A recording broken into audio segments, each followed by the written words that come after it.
Good morning, everyone. Before I get started on why we're here, as I look out into the crowd, I just wish that the families of gun violence in this city got this much attention, because that's who really deserves the amount of attention that we're giving to this particular incident. So this morning, I come to you not only as the superintendent of the Chicago Police Department, but also as a black man who spent his entire life living in the city of Chicago. I know the racial divide that exists here. I know how hard it's been for our city and our nation to come together. And I also know the disparities, and I know the history.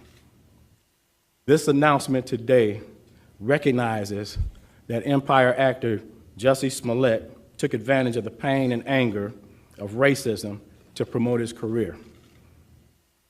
I'm left hanging my head and asking why. Why would anyone, especially an African-American man, use the symbolism of a noose to make false accusations? How could someone look at the hatred and suffering associated with that symbol and see an opportunity to manipulate that symbol to further his own public profile? How can an individual who's been embraced by the city of Chicago turn around and slap everyone in this city in the face by making these false claims? Bogus police reports cause real harm. They do harm to every legitimate victim who's in need of support by police and investigators, as well as the citizens of this city. Chicago hosts one of the largest pride parades in the world, and we're proud of that as a police department and also as a city. We do not, nor will we ever tolerate hate in our city, whether that hate is based on an individual's sexual orientation, race, or anything else. So I'm offended by what's happened, and I'm also angry. I love the city of Chicago and the Chicago Police Department, warts and all. But this publicity stunt was a scar that Chicago didn't earn and certainly didn't deserve. To make things worse, the accusations within this phony attack received national attention for weeks. Celebrities, news commentators, and even presidential candidates weighed in on something that was choreographed by an actor. First, Smollett attempted to gain attention by sending a false letter that relied on racial, homophobic, and political language. Oh, I have to play that again. Man, he kills him. For weeks, celebrities, news commentators, and even presidential candidates weighed in on something that was choreographed by an actor. First, Smollett attempted to gain attention by sending a false letter that relied on racial, homophobic, and political language. When that didn't work, Smollett paid $3,500 to stage this attack and drag Chicago's reputation through the mud in the process. And why? This stunt was orchestrated by Smollett because he was dissatisfied with his salary. So he concocted a story about being attacked. Now, our city has problems. We know that. We have problems that have affected people from all walks of life, and we know that.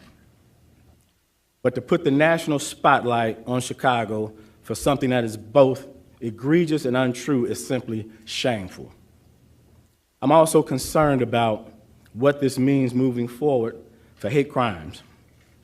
Now, of course, the Chicago Police Department will continue to investigate all reports of these types of incidents with the same amount of vigor that we did with this one.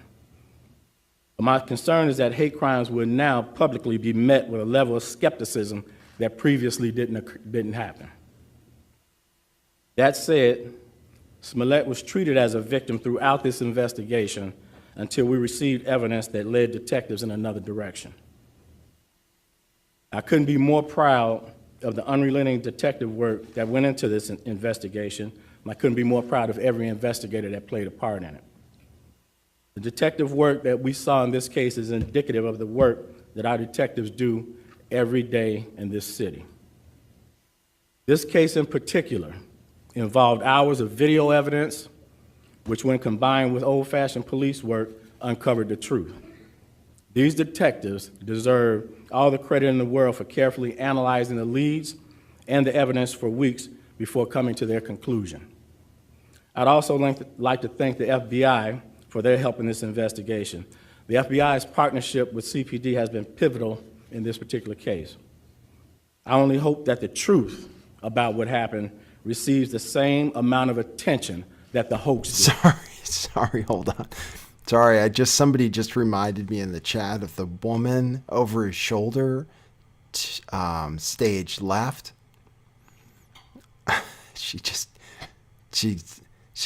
Anyway, if you get tired of watching the chief talk, you could always take a look at what's going on in the background. CPD has been pivotal in this particular case. I only hope that the truth about what happened receives the same amount of attention that the hoax did. I'll continue to pray for this troubled young man who resorted to both drastic and illegal tactics to gain attention. I'll also continue to pray for our city, asking that we can move forward from this and begin to heal. And now I'd like to call up Commander